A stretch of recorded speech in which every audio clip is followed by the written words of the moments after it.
A Christmas blessing, the mail-order bride who melted a grieving cowboy's heart. The first snow of December fell softly over the Wyoming plains, blanketing the land in a quiet so deep it felt sacred, and Caleb Hart stood alone at the edge of his ranch, his breath rising in pale clouds as he stared toward the horizon where the sun had long disappeared, leaving only grief behind. 3 years had passed since the winter that stole his wife, yet the ache remained as sharp as the day he buried her beneath a crooked pine, the ground frozen too hard for tears to sink into. Christmas lights glimmered faintly on neighboring farms, laughter drifting on the wind, but Caleb's house remained dark, empty, and silent, just as he preferred it. He was known across the county as the grieving cowboy who kept to himself, a man built of iron and sorrow, strong enough to tame wild horses yet powerless against loneliness. The ranch was prosperous, his hands steady, his word trusted, but his heart had closed like a door sealed by frost. On this December evening, a letter rested in his coat pocket, its edges worn from being unfolded and refolded 100 times. It was an agreement, practical and cold, written not from hope but necessity, a mail-order bride contract, arranged after months of pressure from the pastor, the neighbors, and even the town doctor who told him grief was killing him faster than any illness. Caleb had resisted until the nights grew too long, the silence too loud, and the house too empty to bear. He hadn't asked for love, only help, companionship, someone to keep the home from collapsing into memory. The woman's name was Eleanor Whitmore, a schoolteacher from back east, widowed young, seeking a new beginning on the frontier. Her letters were careful, kind, almost painfully polite, speaking of faith, resilience, and a belief that broken things could still be made whole. Caleb read those words without believing them, yet something in her steady handwriting had stirred him enough to sign his name. Now, as Christmas approached, the train was due to arrive in 2 days, bringing with it a stranger who would step into his life under the weight of grief and obligation. The thought filled him with unease rather than excitement, and he wondered if he had done a cruel thing, inviting a woman into a house haunted by loss. That night, the wind howled like morning through the plains, and Caleb sat at the kitchen table beneath a single flickering lamp, staring at a Christmas wreath he had never taken down since the year his wife died, its dried pine needles shedding like forgotten promises. He remembered laughter once echoing in these rooms, remembered hands warm against his in the cold, remembered believing that happiness was permanent. Now, all he believed in was endurance. Far away, Eleanor Whitmore sat by a narrow window in a boarding house, watching snow gather on the sill as she folded her last letter to Caleb, praying silently that God would guide her steps, that courage would not abandon her when she arrived in a land so different from the one she had known. She had buried her own husband after a brief, cruel illness, left behind whispers and pity she could no longer bear, and chosen uncertainty over stagnation. Christmas had always been her favorite season, a time when even sorrow seemed gentler, wrapped in candlelight and hymns, and she carried that hope with her as she packed a single trunk containing modest dresses, a worn Bible, and a small tin star meant for a Christmas tree she didn't yet know existed. 2 days later, the train's whistle split the cold air as it slowed into the small frontier station, steam rising like breath from some iron beast, and Caleb stood rigid among the crowd, hat pulled low, heart pounding harder than it had in years. He saw families reunited, children leaping into arms, couples laughing, and then he saw her, standing alone on the platform, clutching her coat tight against the wind, eyes scanning faces with quiet bravery rather than fear. Eleanor was smaller than he expected, her expression gentle but resolute, and when their eyes met, something unspoken passed between them, not romance but recognition, two souls shaped by loss standing on the edge of something unknown. Caleb stepped forward, removed his hat, and spoke her name, his voice rough from disuse, and Eleanor smiled, not wide or foolish, but warm, as if she understood the weight he carried and accepted it without judgment. The ride back to the ranch passed mostly in silence, broken only by the crunch of snow beneath the horses' hooves and the occasional polite exchange, yet the silence felt different now, not empty, but waiting.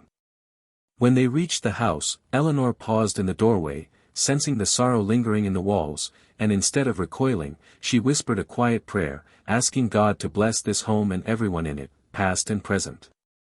Caleb watched from the shadows, unsettled by the softness she brought with her, by the way she lit a single candle without being asked, by how she noticed the broken rocking chair and promised gently to fix it, by how she thanked him for the simplest things as if gratitude were her native language.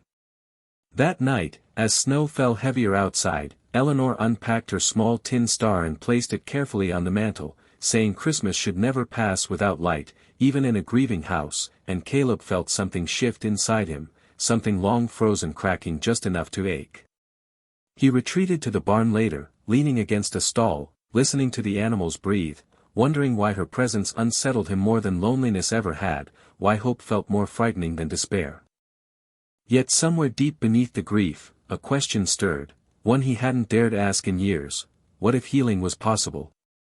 And as the wind carried the distant sound of church bells practicing for Christmas Eve, Caleb's heart stood beneath the stars and felt, for the first time since his wife's death, that the darkness around him might not be permanent. Christmas Eve arrived wrapped in silver dawn, the ranch waking beneath a sky so pale it felt like mercy, and Caleb's heart rose before the sun, standing quietly at the window as Eleanor slept in the guest room down the hall, the soft rhythm of her breathing echoing through the house like a promise he was afraid to name. In the days since her arrival, something subtle yet undeniable had begun to change. Meals were warmer, not just from the stove but from conversation, the house smelled faintly of pine and bread, and laughter, hesitant at first, had dared to return. Eleanor never pushed him, never asked about his late wife directly, yet she listened when memories surfaced, treating them not as threats but as sacred things, honoring the love that had been while gently making space for what could be. She had decorated the house with simple grace, hanging ribbons by the windows, placing candles along the mantel, and setting the small tin star atop a modest tree she cut herself from the edge of the property, humming carols while she worked, filling the rooms with sound that softened the sharp corners of grief.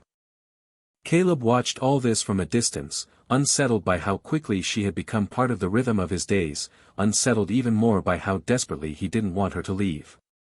Yet fear clung to him like winter frost, the fear that loving again would mean losing again, that happiness was a fragile thing God only lent once.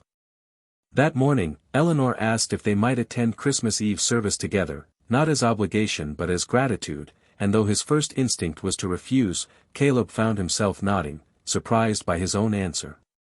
The church was small and weathered, filled with flickering candles and familiar faces that softened when they saw him enter beside her, whispers of wonder moving through the pews, not of scandal but of hope. Eleanor sang the hymns with quiet conviction, her voice steady and sincere, and when the pastor spoke of Emmanuel, God with us, Caleb felt the words settle into him differently than they ever had before, as if they were meant for men like him, men who had believed themselves abandoned. Snow fell harder as they returned home, the world hushed and holy, and Eleanor prepared supper while Caleb stood nearby, unsure how to help yet unwilling to leave the warmth of her presence. As evening deepened, Eleanor handed him a small package wrapped in brown paper and twine, explaining softly that Christmas was about giving from the heart, not the size of the gift, and inside he found a simple leather-bound journal, its first page inscribed with careful handwriting, "For the days you wish to remember, and the days you wish to release." The weight of it struck him harder than any grand gesture ever could, and his hands trembled as he thanked her, emotion rising like a tide he could no longer hold back. In return, he led her to the barn, revealing a carved wooden cradle he had made years ago and never finished, his voice breaking as he admitted it was meant for a child that never came, a future that died before it lived. Eleanor touched the smooth wood with reverence, not sorrow, and told him unfinished things were not failures, only stories waiting for the right time, and in that moment, something inside Caleb finally gave way. He spoke her name with gratitude instead of caution, and when he confessed his fear of loving again, Eleanor met it with courage, saying love was always a risk, but so was living without it. Midnight came quietly, the clock ticking like a heartbeat, and they stood together beneath the glow of candlelight as church bells rang faintly in the distance, marking Christmas Day. Caleb realized then that the house no longer felt haunted, it felt alive. On Christmas morning, sunlight spilled across the snow, brilliant and clean, and Caleb awoke with a sense of peace he barely recognized. He joined Eleanor by the tree, where she had placed the tin star, now gleaming in the morning light, and for the first time in years, he prayed aloud, thanking God not for what he had lost, but for what he had been brave enough to receive. In the days that followed, winter remained harsh, but the ranch grew warmer with shared purpose, Eleanor teaching children in town, Caleb finding joy in tasks once done only out of duty, both discovering that love could be gentle rather than consuming, steady rather than fragile. By the time spring hinted at the edges of the plains, their partnership had transformed into something undeniable, rooted not in desperation but in mutual healing. The contract that had brought Eleanor west remained folded in a drawer, forgotten, replaced by vows spoken freely beneath open sky, witnessed by neighbors who had watched a grieving cowboy find his way back to life. And years later, when Caleb would tell their story by the fire, he would always say the miracle wasn't that a mail-order bride arrived at Christmas, it was that love showed up exactly when he believed it never would. And if this story reminds you that even in the deepest grief, hope can still knock on the door, take a moment to subscribe to the channel, because stories like this exist to remind us all that healing is possible, love is worth the risk, and miracles often arrive quietly, wrapped in faith and courage.